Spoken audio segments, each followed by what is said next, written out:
একজন শেফকে কি দিয়ে ডিফাইন করা যায়? চুলার সামনে অসংখ্য ঘন্টা দাঁড়িয়ে থাকা দিয়ে? হাতে দগদগে পোড়া দাগ, কাটা ছেঁড়া, ঘামে ভেজা পিঠ, যখন অর্ডার টিকিট একটার পর একটা আসে সেগুলো দিয়ে? হয়তো আংশিকভাবে তাই, কিন্তু এখানেই শেষ নয়। একজন শেফকে ডিফাইন করে একটা গভীর আগুন, যেটা কখনো নেভে না। শেখার ক্ষুধা, নিজেকে প্রতিটা দিন আগের চেয়ে একটু ভালো করার চেষ্টা, আর এক অদম্য শৃঙ্খলা।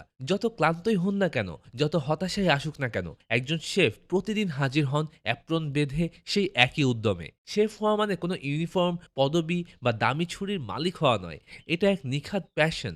এমন এক প্যাশন যা আপনাকে ড্রাইভ করে নিয়ে যাবে যখন পুরো পৃথিবী ঘুমায়। এমন এক উৎসর্গ যা বাহবা নয়, শুধু পরিপূর্ণতার খোঁজে বাঁচে। একজন শেফের প্রকৃত পরিচয় হলো সম্মান, নিজের কাজের প্রতি, উপাদানের প্রতি আর পাশে দাঁড়ানো সহকর্মীদের প্রতি। বিশৃঙ্খলার মধ্যেও শান্ত থাকা, সবাইকে নেতৃত্ব দেওয়া আর চাপকে পরিণত করা পারফরম্যান্সে, এই ক্ষমতাই তৈরি করে এক প্রকৃত শেফকে। হ্যাঁ, লম্বা সময়, তাপ এগুলো বাস্তব, কিন্তু এগুলো একজন শেফকে ভাঙতে পারে না, বরং গড়ে তোলে। প্রত্যেকটা পোড়া দাগ বলে এক একটা গল্প, আর প্রত্যেকটা প্লেট বহন করে শেফদের আত্মার এক একটা পিস। তাই একজন শেফকে সংজ্ঞায়িত করতে ঘন্টার হিসাব নয়, বরং প্রত্যেকটা মুহূর্ত ঢেলে দেওয়া হৃদয়, প্রত্যেকটা ডিশে রাখা গর্ব আর প্রত্যেকটা দিনে লুকানো উৎসর্গ, সবকিছুই কাউন্ট করতে হবে। শেফ মানে প্যাশন, পারসিভিয়ারেন্স আর পারপাস, যেটা কোনো সময়, কোনো কিচেন, কোনো চ্যালেঞ্জ কখনো কেড়ে নিতে পারে না। শেফ রিলেটেড আরো ডিপ ইনফরমেটিভ ভিডিও পেতে আমাদের YouTube channel chef Zahed visit করুন এবং কুকিং উইথ জাহেদ ফলো করে রাখুন।